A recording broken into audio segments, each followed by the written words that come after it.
Today I'm going to be showing you all how I crafted a fragrant floral soap using the feather swirl technique. At the end of this video, I'll talk with you about this soaping experience, and I'll also give you some tips in case you decide to try this for yourself. So follow along and I'll see you closer to the end of this video.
Okay, so here I am with my floral scented feather swirl soap. And I'll be honest with you, I'm not a big floral person. Nonetheless, I did recently add this ylang-ylang oil to my collection because I've seen that other soap makers use it and incorporate it in blends, and they seem to like it. I also thought it would be a great complement to this design, which is a feather swirl, but it actually reminds me more of leaves and flowers than it does of a feather. I created a blend of lavender and ylang-ylang oil, and I started with 50-50 for the blend, but ended up adding more lavender just because the floral scent of the ylang-ylang was so strong. The smell turned out to be a great match for the soap design, and I think people who like floral scents will love it. I do think the next time I use it though, I'll likely combine it with a citrus, something that will kind of give it a bit of a brighter note. And on that note, if you have any suggestions for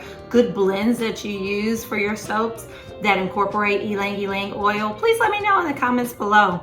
I'd love to try something different with it. All right, so let's get into talking about the making of this soap. For this recipe, I chose slow moving oils, which would give me enough time to really work with the design without the batter thickening up too much. The only butter I incorporated was mango butter, and that was a smaller percentage. I used a 40% lye concentration for this soap, and I did that because from my experience, any concentration lower than that gives me soda ash. And of course I wanted to avoid that if at all possible. To plan for this soap, I did have to do some math, but Soap Calc was extremely helpful in helping me get all my calculations done beforehand. Soap Calc is a free website that many soap makers use to calculate how much lye they'll need to go along with the oils and butters they plan on putting in their recipe. So to plan for this soap, here's what I did. To completely fill my soap mold, I wrote a recipe for 40 ounces of oils and butters. When I entered the percentages of the oils and butters that I wanted to use for this recipe,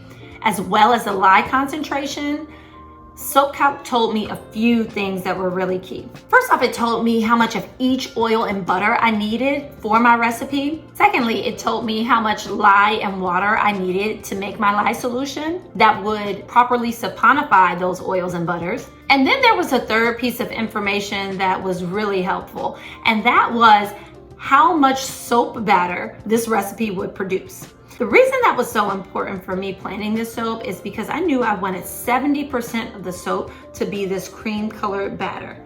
In other words, the batter that I was not coloring. The other 30% I wanted designated toward the colored portions of the soap.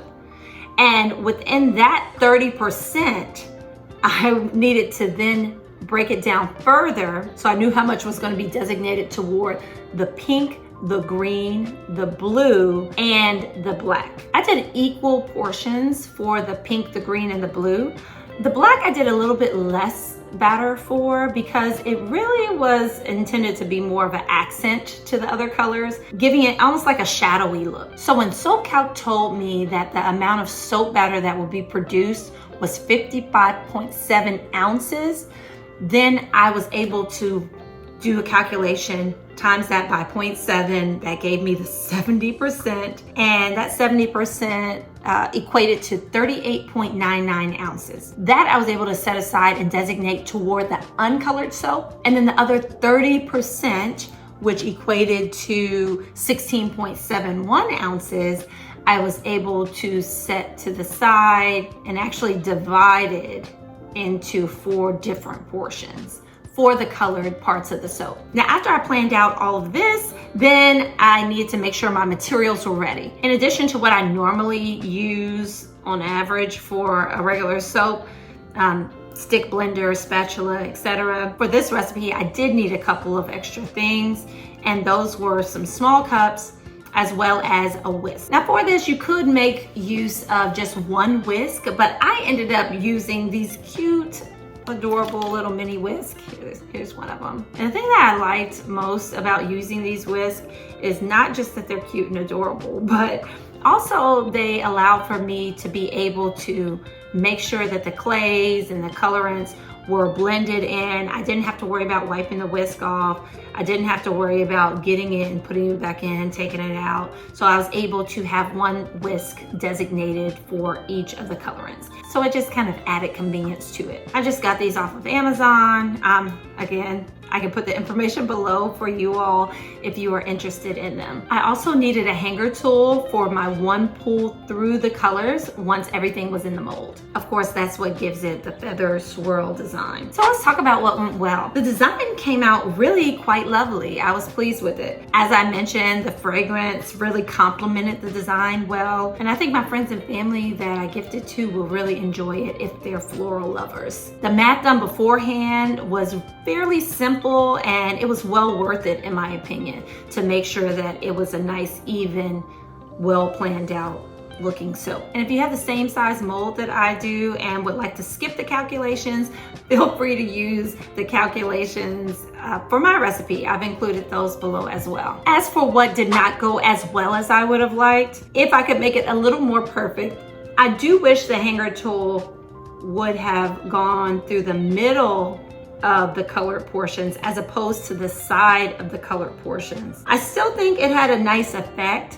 but I think it would have been a little more dramatic if it would have gone through the middle. I attempted a diagonal feather swirl, which is a little more complicated than just doing a vertical feather swirl. That's why I marked on my mold where I was gonna start with the pouring of the colored batter as well as where I ended with it. This was intended to give me guidance about how far I needed to pull the hanger tool. It worked, but just not as perfectly as I would have liked. If you're planning on doing this feather swirl design, you alternatively could just choose to pour the colors on top of one another. In other words, stacking them vertically with the uncolored soap in between each of the layers. You would then just use the hanger tool by pulling it directly down and then curving at the bottom and pulling it out at the side. And lastly, I want to talk about what I learned from this soaping experience. This was my first time preparing my lye solution beforehand, and I loved it. It was such a time saver for me because I don't always have long blocks of time to soap. Preparing oils beforehand is fairly simple, but